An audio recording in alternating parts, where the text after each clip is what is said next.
Hi welcome back to Soumya's cooking channel. ನಾನಿವತ್ತು ಮನೆಯಲ್ಲೇ ಈಸಿಯಾಗಿ ಒಂದು 10 ನಿಮಿಷದಲ್ಲಿ ಕೇಕ್ನ ಮಾಡ್ಕೊಳ್ಳೋದು ಹೇಗೆ ಅಂತ ತೋರಿಸ್ತಾ ಇದ್ದೀನಿ. ಅದು ನೀವು ಇದನ್ನ ಪಡ್ಡು ಮಾಡ್ತೀವಲ್ಲ ಆ ತವ ಯೂಸ್ ಮಾಡಿಕೊಂಡೇ ನೀವು ಮಾಡ್ಕೋಬೋದು. ತುಂಬಾ ಚೆನ್ನಾಗಿರುತ್ತೆ. ಇಲ್ಲಿ 1 ಕಪ್ಪಷ್ಟು ಶುಗರ್ ತೊಗೊಂಡಿದ್ದೀನಿ. ಹಾಗೆ ಒಂದೇ ಒಂದು ಏಲಕ್ಕಿ ಹಾಕ್ಕೊಂಡಿದ್ದೀನಿ. ಇದನ್ನು ನೀಟಾಗಿ ಗ್ರೈಂಡ್ ಮಾಡ್ಕೋಬೇಕು. ಗ್ರೈಂಡ್ ಮಾಡಿ ಪೌಡ್ರ್ ಮಾಡ್ಕೋಬೇಕು. ನಾವು ಹಾಗೆ ಶುಗರ್ ಯೂಸ್ ಮಾಡೋದ್ರಿಂದ ಅದು ಬೇಗ ಕರಗೋದಿಲ್ಲ. ಸೊ ಹಾಗಾಗಿ ಪೌಡ್ರ್ ಮಾಡ್ಕೋಬೇಕು.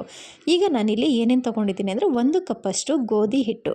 ನೀವು ಬೇಕು ಅಂದರೆ ಮೈದಾನೇ ಬಳಸ್ಕೋಬೋದು. ನಾನಿಲ್ಲಿ ಗೋಧಿನ ಹಾಕ್ಕೊಂಡಿದ್ದೀನಿ, ಆರೋಗ್ಯಕ್ಕೂ ಒಳ್ಳೆಯದು ಅಂತ ಹೇಳಿ.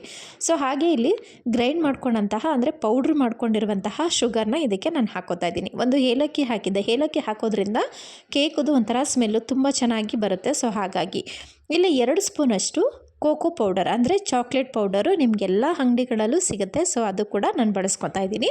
ಹಾಗೆ 1 ಸ್ಪೂನಷ್ಟು ಬೇಕಿಂಗ್ ಸೋಡಾ, 1 ಸ್ಪೂನಷ್ಟು ಬೇಕಿಂಗ್ ಪೌಡರು ಮತ್ತು ಒಂದೇ ಒಂದು ಚಿಟಿಕೆ ಉಪ್ಪು.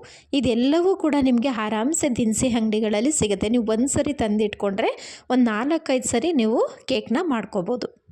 ಇದೆಲ್ಲನೂ ಹಾಕ್ಕೊಂಡು ನೀಟಾಗಿ ಜರಡಿ ಹಿಡ್ಕೋತಾ ಇದ್ದೀನಿ. ಜರಡಿ ಹಿಡ್ಕೋತಾ ಇರೋ ಉದ್ದೇಶ ಏನಂದರೆ ಗಂಟುಗಳೇನಾದರೂ ಇದ್ದರೆ ಅದನ್ನು ಸಪ್ರೇಟ್ ಮಾಡೋದಕ್ಕೆ. ನಾವೇನಾದರೂ ಡೈರೆಕ್ಟಾಗಿ ಮಿಕ್ಸ್ ಮಾಡಿದಾಗ ಏನಾಗುತ್ತೆ, ಒಂದೊಂದು ಸರಿ ಅದು ಕರಗುತ್ತೆ, ಒಂದೊಂದು ಸರಿ ಕರಗೋದಿಲ್ಲ.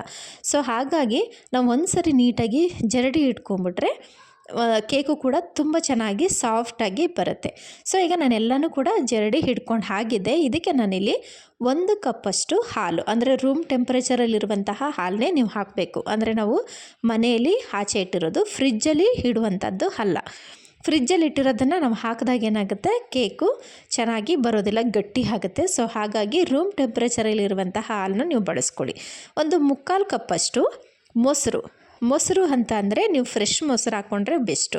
ಹುಳಿ ಮೊಸರು ಹಾಕ್ಕೊಂಡ್ರೆ ಅದೊಂಥರ ಕೇಕು ಸ್ವಲ್ಪ ಹುಳಿ ಥರ ಆಗುತ್ತೆ. ಹಾಗೆ ಕುಕ್ಕಿಂಗ್ ಆಯಿಲು, ನೀವು ಯಾವುದು ಮನೆಯಲ್ಲಿ ಯಾವ ಆಯಿಲ್ ಬಳಸ್ತಿರೋ ಕುಕ್ಕಿಂಗ್ಗೆ ಅಂತ ಅದನ್ನು ಒಂದು 1/4 ಕಪ್ಪಷ್ಟು ಹಾಕ್ಕೋಬೇಕು.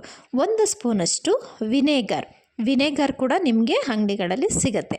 ಸೊ ಹಾಗೆ 1 ಸ್ಪೂನಷ್ಟು ವೆನಿಲಾ ಎಸೆನ್ಸ್ ಹಾಕೋದ್ರಿಂದ ಟೇಸ್ಟು ತುಂಬ ಚೆನ್ನಾಗಿ ಬರುತ್ತೆ. ಸೊ ಹಾಗಾಗಿ ಇದಿಷ್ಟು ಹಾಕ್ಕೊಂಡು ನೀಟಾಗಿ ಮಿಕ್ಸ್ ಮಾಡ್ಕೋಬೇಕು. ನಾವು ಎಷ್ಟು ಚೆನ್ನಾಗಿ ಮಿಕ್ಸ್ ಮಾಡಬೇಕು ಅಂದರೆ ಒಂದು ಚೂರು ಕೂಡ ಗಂಟಿರಬಾರ್ದು. ಹಾಗೆ ನೀಟಾಗಿ ನಾವು ಮಿಕ್ಸ್ ಮಾಡ್ಕೋಬೇಕು. ಮಿಕ್ಸ್ ಮಾಡಿಕೊಂಡ್ರೆ ಕೇಕ್ ಬೈಂಡಿಂಗು ರೆಡಿ ಆಗುತ್ತೆ. ತುಂಬಾ ಈಸಿ. ಇಷ್ಟೇ ಮಾಡ್ಕೋಬೇಕಾಗಿರೋದು. ನಾವು ಆಗಲೇ ಹೇಳಿದಾಗೆ ಬೇಕಿಂಗ್ ಸೋಡಾ, ಬೇಕಿಂಗ್ ಪೌಡರು, ಇದೆಲ್ಲ ಒಂದು ಸರಿ ನೀವು ತಂದು ಇಟ್ಕೊಂಡ್ರೆ 4-5 ಸರಿ ಕೇಕ್ನ ಆರಾಮಾಗಿ ಮಾಡ್ಕೋಬೋದು. ಮನೇಲೇ ಮಾಡ್ಬೋದು. ಹಾಗೆ ಮಕ್ಕಳಿಗೆ ನಾವು ಹೆಲ್ತಿಯಾಗಿ ಮಾಡಿ ಕೊಡ್ಬೋದು. ಈಗ ಎಲ್ಲರ ಮನೇಲೂ ಮಕ್ಕಳಿಗೆ ರಜೆ ಇರೋದ್ರಿಂದ ಏನಾದರೂ ಒಂದು ಬೇಕು ತಿನ್ನೋದಕ್ಕೆ ಅಂತಲೇ ಹೇಳ್ತಿರ್ತಾರೆ. ಸೊ ಹಾಗಾಗಿ ನಾವು ಈ ಥರ ಮಾಡಿ ಕೊಡ್ಬೋದು. ನಾನು ಯಾವುದೇ ಓವನ್ ಬಳಸ್ತಾ ಇಲ್ಲ, ಆರಾಮಾಗಿ ಮನೇಲಿರುವಂತಹ ಥಿಂಗ್ಸ್ ಬಳಸ್ಕೊಂಡೇ ಮಾಡ್ಬೋದು. ನಾನಿವತ್ತು ಪಡ್ಡು ಪಾತ್ರೆ ಬರುತ್ತಲ್ಲ, ಅದರಲ್ಲಿ ಇವತ್ತು ನಾನು ಕೇಕ್ ಮಾಡಿ ತೋರಿಸ್ತಾ ಇದ್ದೀನಿ. ಅದು ತುಂಬ ಚೆನ್ನಾಗಿ ಬರುತ್ತೆ. ನೀವು ಅನ್ಕೋಬೋದು ಏನಾದರೂ ಆಗ್ಬೋದು, ಏನೂ ಇಲ್ಲ, ತುಂಬ ಚೆನ್ನಾಗಿರುತ್ತೆ. ಮಕ್ಳಿಗೂ ಕೂಡ ಅದು ಚಿಕ್ಕದಾಗಿರೋದ್ರಿಂದ ತಿನ್ನೋದಕ್ಕೆ ಇಷ್ಟಪಟ್ಟು ತಿಂತಾರೆ. ನಾನಿಲ್ಲಿ ಪಡ್ಡು ಪಾತ್ರೆನ ಇಟ್ಕೊಂಡಿದ್ದೀನಿ. ಅದಕ್ಕೆ ಎಣ್ಣೆನ ಹಾಕ್ಕೋತಾ ಇದ್ದೀನಿ. ಎಣ್ಣೆನ ನೀವು ನೋಡಿ ಹಾಕ್ಕೊಳ್ಳಿ. ನಾನಿಲ್ಲಿ ಎಣ್ಣೆ ಎಷ್ಟು ಬೇಕೋ ಅಷ್ಟು ಹಾಕ್ಕೊಂಡು ನೀಟಾಗಿ ಇದಕ್ಕೆಲ್ಲ ಹಂಚಿಗೆಲ್ಲ ಸವರ್ಕೋತಾ ಇದ್ದೀನಿ. ಈಗ ನಾನಿಲ್ಲಿ 1 ಸ್ಪೂನಷ್ಟು ನಾನು ಏನು ಬೈಂಡಿಂಗ್ ಮಾಡಿ ಇಟ್ಕೊಂಡಿದ್ದೆ ಅದನ್ನು ಹಾಕ್ತಾಯಿದ್ದೀನಿ. ನಾನು ಇಲ್ಲಿ ಒಂದು ತಪ್ಪು ಮಾಡಿದೆ. ಏನಂದರೆ ಫುಲ್ ಹಾಕ್ಬಿಟ್ಟೆ. ನೀವು ಫುಲ್ ಹಾಕಬೇಡಿ, ಒಂದು 3/4 ಭಾಗ ಹಾಕ್ಕೊಳ್ಳಿ. ಆಗ ಕೇಕು ಹುಬ್ಬಿದಾಗ ತುಂಬ ಚೆನ್ನಾಗಿ ಬರುತ್ತೆ. ನಾನು ಮೇಲ್ಗಡೆ ಬಂದು ಪಿಸ್ತಾ ಬರುತ್ತಲ್ಲ ಅದನ್ನು ಕಟ್ ಮಾಡಿ ಹಾಕಿದ್ದೆ. ಅದು ಹಾಕೋದ್ರಿಂದ ಟೇಸ್ಟು ಚೆನ್ನಾಗಿರುತ್ತೆ, ನೋಡೋದಕ್ಕೂ ಚೆನ್ನಾಗಿ ಕಾಣಿಸುತ್ತೆ ಅಂತ ಹೇಳಿ.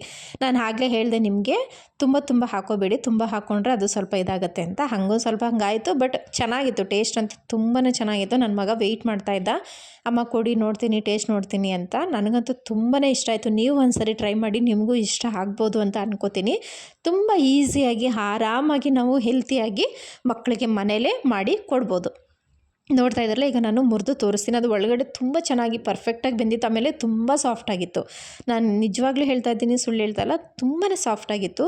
ನನಗಂತೂ ತುಂಬ ಇಷ್ಟ ಆಯಿತು. ಮಕ್ಕಳಂತೂ ಆರಾಮಾಗಿ ಎಂಜಾಯ್ ಮಾಡಿಕೊಂಡು ತಿಂದರು.